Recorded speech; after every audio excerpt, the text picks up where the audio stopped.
Estudos no Sermão do Monte, capítulo 10. Bem-aventurados os limpos de coração.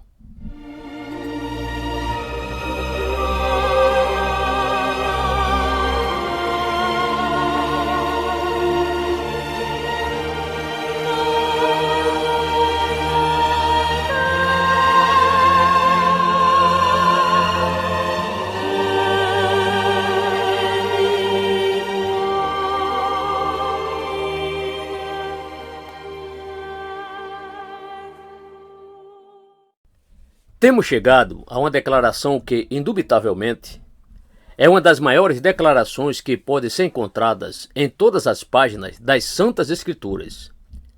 Qualquer indivíduo que ao menos perceba parte do significado dessas palavras, bem-aventurado, limpo de coração, porque verão a Deus, Mateus 5, verso 8, só poderá aproximar-se delas com profundo sentimento de admiração e de completa inadequação pessoal. Essa afirmação, naturalmente, tem atraído a atenção do povo de Deus desde quando foi proferida pela primeira vez, e muitos grossos volumes têm sido escritos na tentativa de fazer-lhe a exposição. É óbvio, portanto, que ninguém pode esperar fazer um estudo dessa declaração em sentido exaustivo em um único capítulo. De fato, ninguém poderá jamais exaurir o significado desse versículo. A despeito de tudo quanto tem sido escrito e pregado, algo continua nos iludindo. Nosso melhor plano talvez seja simplesmente tentar apreender alguma coisa de seu significado e ênfases centrais. Sinto uma vez mais que é importante que consideremos o texto desta bem-aventurança estudando-a em relação às demais. Conforme já vimos, nosso Senhor não selecionou ao acaso essas declarações. É evidente que há uma definida sequência de pensamento e a nossa tarefa consiste em tentar descobrir essa sequência. É claro que sempre devemos exercer a máxima cautela quando assim fazemos. E é interessante tentar descobrir a ordem e a sequência existentes em todas as Escrituras, porém, é por demais fácil alguém impor ao texto sagrado as suas próprias ideias quanto à ordem e à sequência. Uma análise do livro da Bíblia pode constituir um estudo verdadeiramente útil.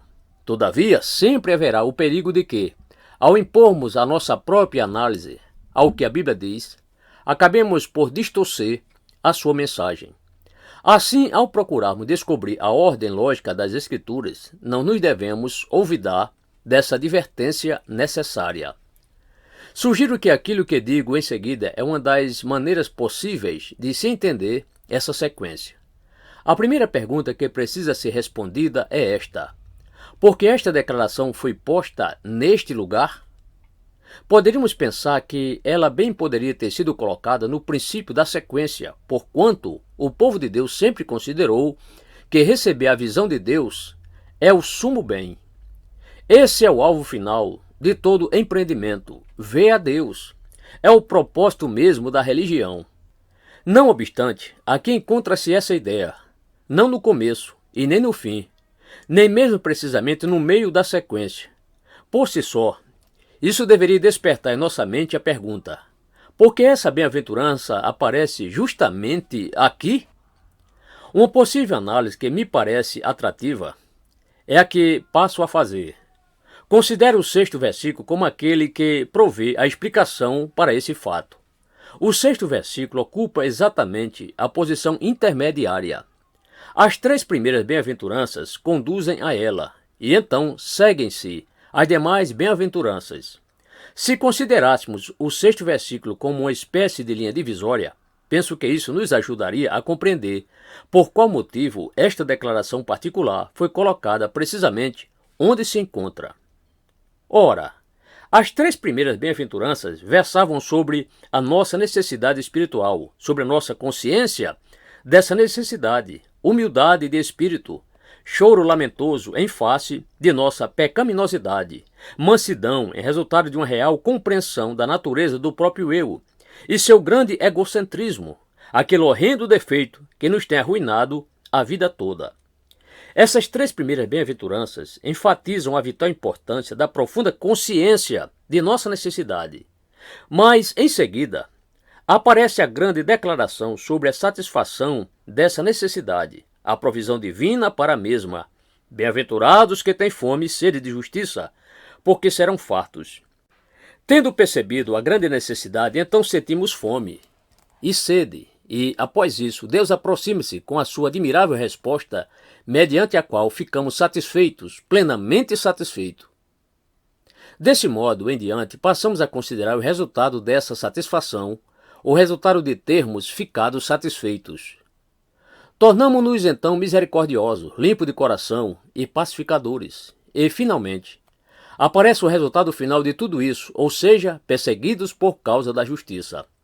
Segundo a minha sugestão, é assim que deveríamos abordar essa questão toda. Em primeiro lugar, somos conduzidos à declaração central acerca de termos fome e sede, e então vemos a descrição dos resultados desse anelo. Nas três primeiras bem-aventuranças, por assim dizer, estávamos escalando um dos lados de uma montanha. Chegamos ao cume na quarta bem-aventurança e depois, nas demais bem-aventuranças, começamos a descer pelo outro lado da montanha. Entretanto, ainda há uma correspondência mais exata do que essa. Parece-me que as três bem-aventuranças que vêm após a declaração central do sexto versículo correspondem às primeiras três que levam àquela declaração central. Os misericordiosos são aqueles que já tomaram conhecimento de sua penúria de espírito, já perceberam que nada possuem em si mesmos. Conforme já averiguamos, esse é o passo mais essencial para que alguém venha a tornar-se misericordioso. É somente quando uma pessoa já chegou a ver-se sob esse prisma que poderá ver corretamente a seus semelhantes. E assim descobrimos que quando o homem já entendeu sua penúria espiritual, por ser alguém que precisa depender inteiramente de Deus, somente então poderá mostrar-se misericordioso para com o próximo. Segue-se disso que essa segunda afirmativa, a qual ora consideramos, ou seja, bem-aventurados os limpos de coração, também corresponde à segunda declaração do primeiro grupo, que é bem-aventurados que choram. Todavia, porque tais pessoas choram? Vimos que elas choram em face do estado de seus corações, choram devido à sua pecaminosidade, lamentam-se, não somente pelas coisas que praticam de errado, mas principalmente porque continuam desejando fazer o mal. É que já perceberam a perversão central de seu caráter e de sua personalidade. Isso é o que leva tais pessoas a chorarem. Pois muito bem, aqui encontra-se algo que corresponde a isso. Bem-aventurados os limpos de coração. Ora, quem são esses que são limpos de coração? Conforme passo a demonstrar-lhes, esses são essencialmente aqueles que se haviam lamentado devido à impureza dos seus corações. Porquanto a única maneira de alguém vir a tornar-se possuidor de um coração limpo consiste em perceber quão impuro é seu coração e então lamentar-se por causa disso tão intensamente, que venha fazer aquilo que é a única coisa capaz de conduzi-lo à limpeza e purificação da sua alma. Exatamente da mesma maneira, quando chegarmos a estudar sobre os pacificadores, veremos que pacificadores são aqueles que têm a qualidade da mansidão. Se o indivíduo não é manso, dificilmente poderá vir a tornar-se um pacificador. Não quero demorar-me por mais tempo nessa questão de sequência, mas penso que temos aqui uma maneira possível de descobrir o que está por baixo do arranjo exato que nosso Senhor adotou. Primeiramente, damos os três passos segundo a ordem da nossa necessidade, e então chegamos à satisfação. Ato contínuo, passamos a considerar os resultados disso, ocasião em que descobrimos que esses resultados correspondem precisamente aos três passos iniciais que nos tinham conduzido à satisfação. Ora, isso quer dizer que nessa gloriosa e admirável afirmativa, bem-aventurados limpos de coração, porque verão a Deus, que aparece nesta altura do discurso de Jesus, a ênfase recai sobre a pureza de coração e não sobre a promessa que lhe corresponde. Se olharmos para as coisas de acordo com essa perspectiva, penso que isso nos capacitará a ver por qual razão nosso Senhor adotou essa precisa sequência. Aqui, pois, defrontamo-nos com uma das declarações mais magníficas e, contudo, uma das declarações mais prescrutadoras e solenizadoras que podem ser encontradas em qualquer porção das Escrituras. Naturalmente, isso faz parte da essência mesma da posição cristã e do ensino cristão. Bem-aventurados os limpos de coração. É nisso que consiste o cristianismo, e essa é, justamente, a sua grande mensagem. Talvez a melhor maneira de considerarmos este versículo seja, uma vez mais, tomando os seus vários vocábulos para examiná-los um por um. Como é lógico, começaremos pela palavra coração. Repito que temos aqui algo que faz parte bem característica do Evangelho. O Evangelho de Jesus Cristo interessa-se pelo estado do coração. Toda a sua ênfase recai sobre o coração. Basta ler as narrativas dos Evangelhos sobre a doutrina de nosso bendito Senhor, para que se descubra do princípio ao fim que ele falava a respeito do coração. Outro tanto sucede no Antigo Testamento. Sem dúvida alguma, nosso Senhor acentuou essa verdade por causa dos fariseus.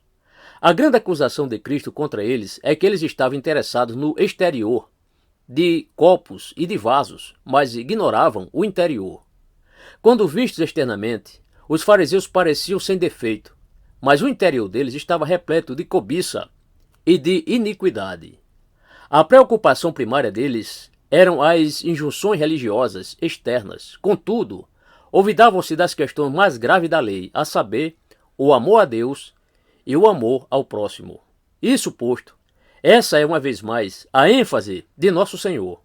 O coração ocupa o lugar central do seu ensino. Ponderemos por alguns momentos essa ênfase em termos de algumas poucas considerações negativas. Jesus frisou a importância do coração e não da cabeça. Bem-aventurados os limpos de coração. Ele não elogiou aqueles que são intelectuais. O interesse de Cristo concentrava-se sobre o coração. Em outras palavras, precisamos lembrar-nos de novo que a fé cristã, em última análise, não é somente uma questão de doutrinas, de entendimento, de intelecto, mas antes é uma condição do coração. E quero acrescentar de imediato que doutrina é algo absolutamente essencial. E a compreensão é outra questão vital. Porém, não é somente isso que está aqui envolvido. Sempre precisamos ter o cuidado de não dar mero assentimento intelectual a um certo número de proposições doutrinárias. Precisamos fazer isso, é certo, mas o mais grave perigo é que estaquemos nesse ponto.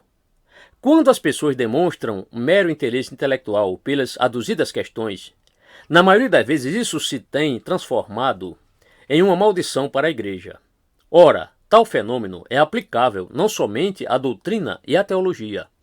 É possível que alguém desenvolva um interesse puramente mecânico pela palavra de Deus, de forma a tornar-se um mero estudioso das Escrituras, mas isso não significa que tudo vá bem com essa pessoa.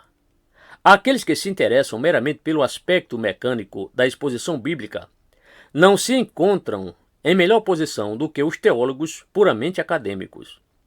Nosso Senhor deixou claro que não está em foco alguma questão essencialmente mental. Isso também está envolvido, mas há muito mais do que simplesmente isso. Uma vez mais, entretanto, por que Cristo pôs ênfase sobre o coração e não sobre aquilo que é apenas comportamento e externalidades? Os fariseus, conforme você deve estar lembrado, sempre mostravam-se dispostos a reduzir a maneira de viver e a retidão a uma simples questão de conduta, de ética, de comportamento. O Evangelho desvenda deveras tudo quanto se oculta em nós. Aqueles dentre vocês que não apreciam a ênfase intelectual provavelmente disseram amém quando ressaltei o primeiro ponto. Talvez você tenha dito ou pensado, sim, isso é verdade. O que importa não é o intelecto, mas a vida diária. Cuidado, pois o cristianismo também não envolve primariamente uma questão de conduta e comportamento externo. O cristianismo começa pela indagação. Qual é o estado do coração? Que se deve entender por esse vocábulo coração? Consoante ao uso bíblico geral do termo, o coração é tido como o centro da personalidade. Não indica meramente a sede dos afetos e das emoções. Esta bem-aventurança não é uma declaração que vise dizer que a fé cristã é algo primariamente emocional e não intelectual, ou pertencente ao terreno da vontade. De maneira nenhuma. Nas Escrituras, a palavra coração envolve todos esses três conceitos. O coração é o centro do ser e da personalidade do indivíduo. É igualmente a fonte de onde brota tudo quanto daí se segue. Inclui a mente, inclui a vontade, inclui as emoções. Essa palavra considera o homem em sua totalidade. E foi precisamente essa totalidade que Nosso Senhor quis destacar. Bem-aventurados os limpos de coração.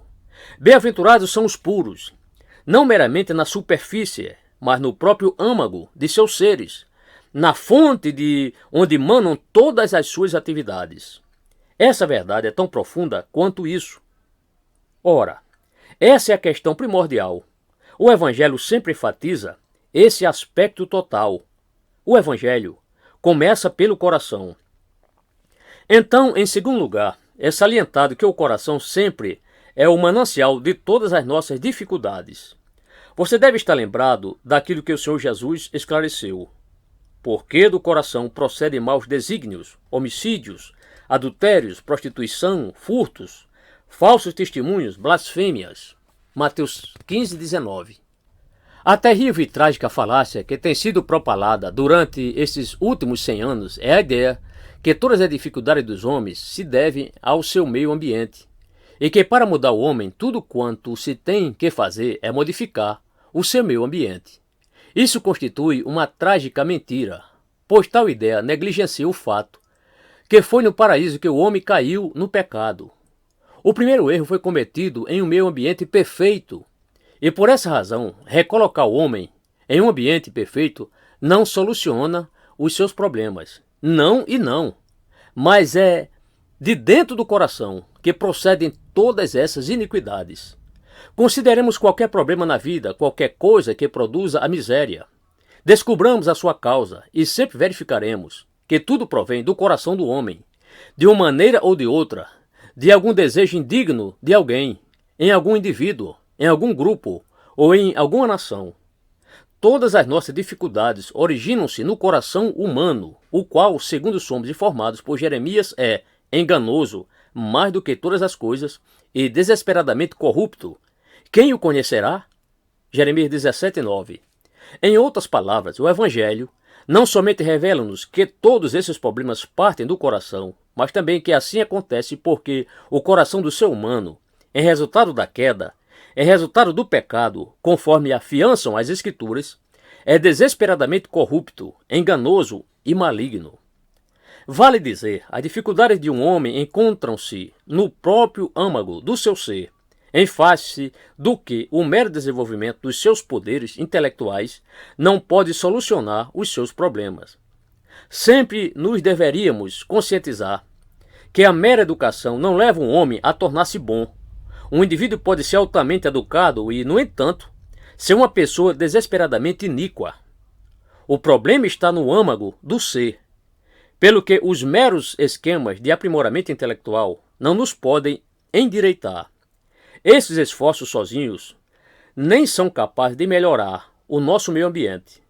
A nossa trágica cegueira, que não compreende isso, é responsável pelo lamentável estado do mundo atual.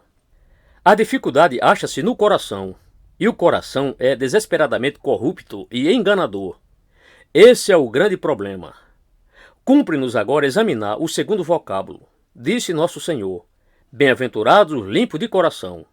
Uma vez mais percebemos como as bem-aventuranças estão repletas de doutrina. Acabamos de analisar rapidamente o coração humano. Estaria alguém preparado para dizer que, à luz disso, um homem pode fazer de si mesmo um crente? Só podemos ver Deus se tivermos corações limpos. No entanto, acabamos de examinar o que somos por nossa própria natureza. O homem é a completa antítese dessa bem-aventurança. Não poderia estar mais distanciado de Deus do que o homem natural.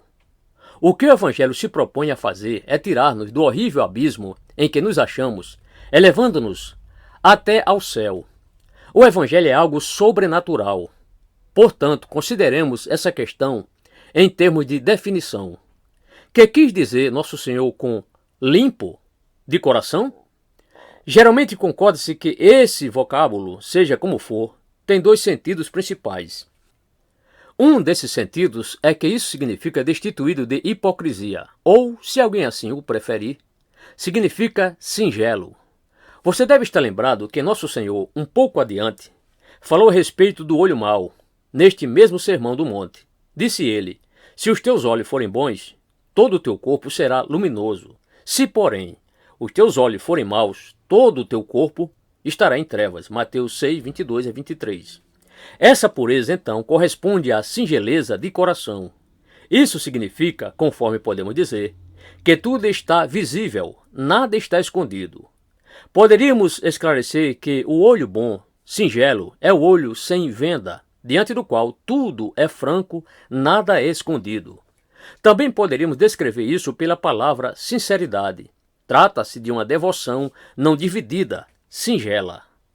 Uma das melhores definições sobre o coração limpo é aquela que aparece em Salmos 86, verso 11, onde se lê: dispõe-me o coração para só temer o teu nome. A nossa grande dificuldade é o nosso coração dúplice. Porventura não é esse todo o meu problema diante de Deus? Uma parte do meu ser quer conhecer, adorar e agradar a Deus, mas uma outra porção de mim quer algo diferente. Você deve estar lembrado sobre como foi que Paulo exprimiu esse problema em Romanos capítulo 7. Porque, no tocante ao homem interior, tenho prazer na lei de Deus, mas vejo nos meus membros outra lei que, guerreando contra a lei da minha mente, me faz prisioneiro da lei do pecado que está nos meus membros. Romanos 7, 22 e 23. Ora, o coração limpo é o coração que não está dividido, tendo sido essa a razão pela qual o salmista, tendo compreendido a sua dificuldade, orou ao Senhor, para que lhe dispusesse o coração, para só temer o teu nome. É como se ele houvesse dito: faze meu coração tornar-se singelo, tira dele as duplicidades, as pregas e as dobras, que lhe ofuscam a visão, e deixa-o puro, sincero, inteiramente isento de qualquer hipocrisia. Entretanto, esse não é o único significado do adjetivo limpo. Não há que duvidar que essa palavra também se reveste da ideia de estar purificado, destituído de contaminação. Em Apocalipse 21, verso 27, João refere-se às pessoas que serão admitidas a Jerusalém Celestial, a qual haverá de descer do céu, dizendo que nela nunca jamais penetrará coisa alguma contaminada, nem o que pratica abominação e mentira, mas somente os escritos no livro da vida do Cordeiro. Também lemos em Apocalipse 22, versos 14 e 15, bem-aventurados aqueles que lavam as suas vestiduras no sangue do Cordeiro, para que lhes assista o direito à árvore da vida e entre na cidade pelas portas. Fora ficam os cães, os feiticeiros, os impuros, os assassinos, os idólatras, e todo aquele que ama e pratica mentira. Coisa alguma que seja impura ou imunda, que tenha qualquer sinal de contaminação, jamais poderá entrar na Jerusalém Celestial. Quiçá possamos expressar mais perfeitamente o ponto afirmando que ser limpo de coração significa ser semelhante ao próprio Senhor Jesus Cristo. Ele não cometeu pecado, nem dolo algum se achou em sua boca. 1 Pedro 2,22. Perfeito, sem mácula, puro e íntegro. Analisando um pouco mais a questão, podemos dizer que ser limpo de coração aponta para o fato que somos donos de um amor não dividido, considerando Deus o nosso maior bem, um amor que só se preocupa em valorizar ao Senhor. Em outras palavras, ter um coração limpo significa que observamos o primeiro e maior dos mandamentos: amarás, pois, o Senhor teu Deus de todo o teu coração, de toda a tua alma e de toda a tua força. Deuteronômio 6, verso 5. Reduzindo a questão a termos ainda mais simples, ter o coração limpo quer dizer que vivemos para a glória de Deus em todos os aspectos da vida e que esse deve ser o supremo alvo de nossa existência. Significa que desejamos Deus, que desejamos conhecê-lo, que desejamos amá-lo e servi-lo. E nosso Senhor assevera aqui que somente aqueles que têm essa característica verão a Deus. Essa é a razão pela qual eu já havia dito que encontramos aqui uma das mais solenizadoras declarações das Santas Escrituras. Há um certo paralelo dessa ideia na Epístola aos Hebreus, onde se lê acerca da santificação, sem a qual ninguém verá o Senhor. Hebreus 12, 14. Não posso entender as pessoas que fazem objeção à pregação da santidade. Não me refiro, contudo, às teorias a respeito da santidade, mas aludo à pregação da própria santificação no sentido neotestamentário, porquanto encontramos essa clara e insofismável declaração na Bíblia: sem santificação ninguém verá o Senhor. Ora, temos estado a estudar o que essa santificação realmente significa. Pergunto uma vez mais, por conseguinte, se existe pior insensatez do que imaginar que alguém possa fazer de si mesmo um crente. O objetivo inteiro do cristianismo é proporcionar-nos a visão de Deus e levar-nos a ver Deus. Por conseguinte, o que se faz necessário antes que possamos ver Deus? Eis a resposta: a santificação, um coração limpo, uma condição singela nas disposições.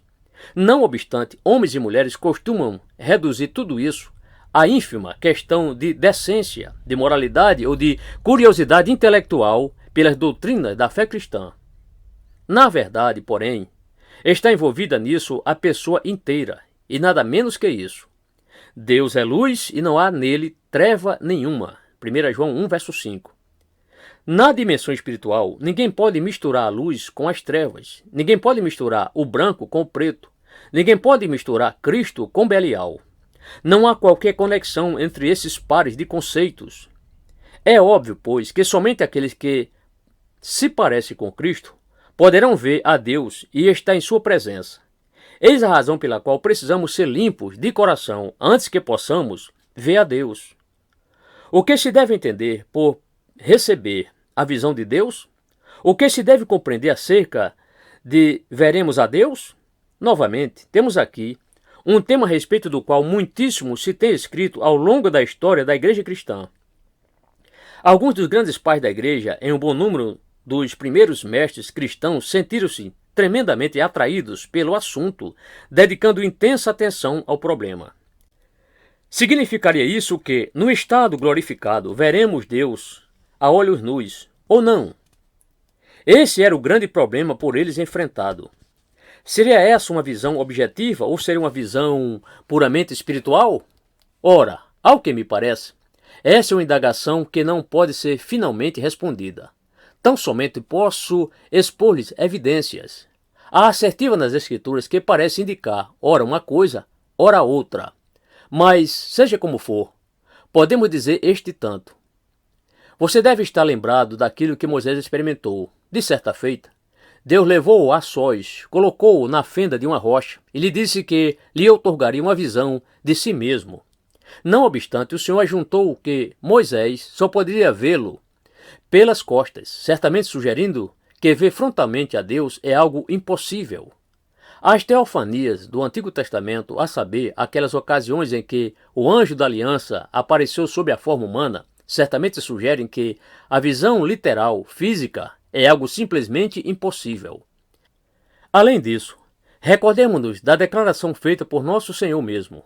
Certa vez, ele voltou-se para o povo e disse: jamais tendes ouvido a sua voz, isto é, de Deus, nem visto a sua forma. João 5,37. Palavras essas que certamente sugerem a existência de certa forma. Noutra oportunidade, Jesus afirmou: não que alguém tenha visto o Pai, salvo aquele que vem de Deus, este o tem visto. João 6,46. É como se nosso Senhor tivesse dito ao povo: vocês jamais viram ao Pai, mas eu, que procedo de Deus, tenho visto o Pai. E ainda, ninguém jamais viu a Deus. O Deus unigênito, que está no seio do Pai, é quem o revelou. João 1, verso 18. Essas são algumas das declarações bíblicas que precisamos levar em conta. Outro sim. Você deve estar lembrado de que Jesus disse noutra ocasião: quem me vê a mim, vê o Pai. João 14, verso 9. Afirmação essa que é uma das mais misteriosas declarações da Bíblia. Isso é o que a Bíblia tem a dizer sobre a questão. E parece-me que, de modo geral, é inútil tentarmos descobrir todas as facetas dessa grandiosa realidade. Simplesmente não sabemos. O próprio ser divino é tão transcendental e eterno que todos os nossos esforços por chegarmos a um apreciável entendimento a seu respeito estão fadados ao fracasso desde o seu princípio. As próprias Escrituras, ao que me parece, e digo isso com toda a reverência, não tentam fornecer-nos um conceito adequado do ser de Deus. Por quê? Por causa da glória divina. Nossos vocábulos são tão inadequados, nossas mentes são tão pequenas e finitas, que há perigo em qualquer tentativa humana para descrever a Deus e a sua glória. Tudo quanto sabemos é que contamos com essa gloriosa promessa de que, de uma maneira ou de outra, os limpos de coração verão a Deus. Sugiro, pois, que está em pauta algo parecido com o que passo a explicar. Tal como sucede a todas as demais bem-aventuranças, essa promessa é parcialmente cumprida ainda nesta existência terrena. Em certo sentido, há uma visão de Deus enquanto ainda estamos neste mundo. Os crentes podem ver Deus em um sentido que ninguém mais pode fazê-lo. O crente vê Deus na natureza, enquanto o descrente não pode vê-lo. O crente vê Deus nos acontecimentos da história. Há uma visão que é possível aos olhos da fé, que é desconhecida aos outros. Porém, existe também um outro modo de ver, de sentir que Deus está próximo, de conhecê-lo e regozijar-se com a sua presença. Você deve estar lembrado do que se lê a respeito de Moisés naquele grande capítulo 11 da Epístola aos Hebreus. Moisés ficou firme, como quem vê aquele que é invisível. Hebreus 11, 27. Isso também faz parte do quadro, sendo algo possível mesmo na vida presente. Bem-aventurado os limpos de coração. Posto sermos imperfeitos, desde agora podemos asseverar que vemos Deus nesse sentido. Estamos vendo aquele que é invisível. E ainda, uma outra maneira de ver Deus é através da nossa experiência, em suas graciosas atividades conosco.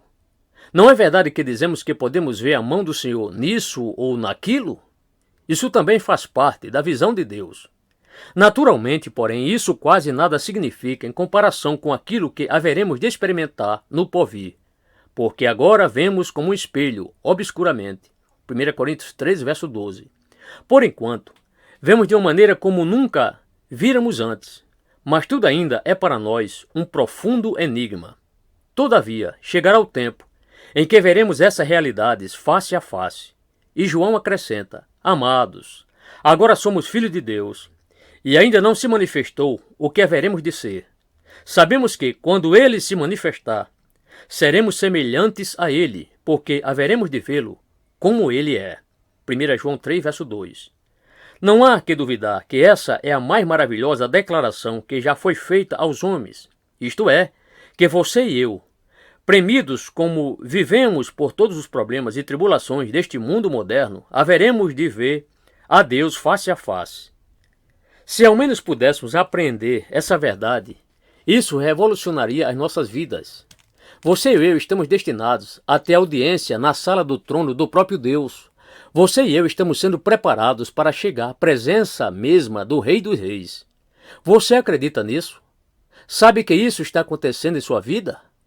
Você já tomou consciência de que se aproxima o dia em que você verá o Deus bendito face a face? Não por meio de algum espelho, obscuramente, mas face a face. Por certo, no momento em que nos conscientizarmos disso, tudo mais empalidecerá quanto à sua importância, ficando reduzido à insignificância.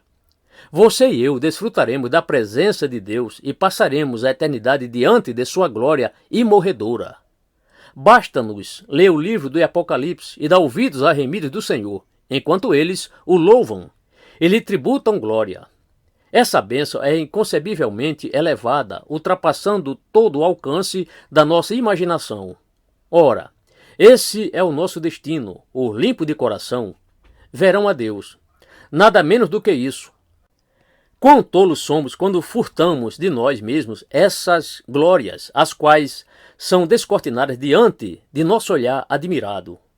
Você já viu a Deus mesmo nesse sentido parcial? Você percebe que está sendo preparado para a visão de Deus? E já fixou nisso os seus pensamentos? Pensar nas coisas lá do alto, não nas que são aqui da terra. Colossenses 3, verso 2. Você vive à espera dessas coisas que são invisíveis e eternas? Você passa tempo meditando a respeito da glória que por você espera? Nesse caso, a sua maior preocupação nesta vida deveria ser possuir um coração limpo. Ora, como é que nossos corações podem tornar-se limpos? temos aqui, novamente, um profundo tema que vem ocupando a argúcia dos santos através dos séculos. Há duas opiniões principais a respeito. A primeira é a daqueles que dizem que só nos resta fazer uma coisa: tornar-nos monges, segregando-nos do mundo. Alegam os tais: este é um empreendimento de tempo integral. Se eu tiver de possuir um coração limpo, não me restará tempo para qualquer outra coisa. Aí reside a ideia inteira do monasticismo. Não quero destacar neste ponto, mas desejo meramente frisar que tal opinião é inteiramente antibíblica. Esse conceito inexiste nas páginas do Novo Testamento, porque é algo que nem eu, nem você e nem ninguém jamais poderá concretizar. Todos os esforços desse tipo que procuram atingir a autopurificação estão condenados ao fracasso. O método bíblico totalmente contrário a esse é o seguinte: tudo quanto você e eu podemos fazer é tomar consciência da negridão de nossos próprios corações, conforme eles são por natureza. Ao assim fazermos, outrossim que nos unamos a Davi em sua oração: cria em mim, ó Deus, um coração puro, e renova dentro de mim um espírito inabalável. Salmo 51, verso 10. E também nos aliaremos a Joseph Hart em seu poema: dás à alma e ao coração vida nova e integridade. Vem de ti a recriação em limpeza e santidade. Você pode começar a tentar purificar o seu coração desde este momento, mas no fim de seus dias o seu coração continuará tão negro quanto é agora, e talvez mais negro ainda. Não! Somente Deus pode fazer essa limpeza no homem interior. Mas graças lhe sejam dadas, ele prometeu que o faria. A única maneira de termos um coração limpo é que o Espírito Santo venha residir em nós, a fim de purificar-nos. Somente a sua presença e a sua operação no íntimo pode limpar-nos o coração. Ele faz isso operando em nós, tanto o querer como o realizar, segundo a sua boa vontade. Filipenses 2, verso 13.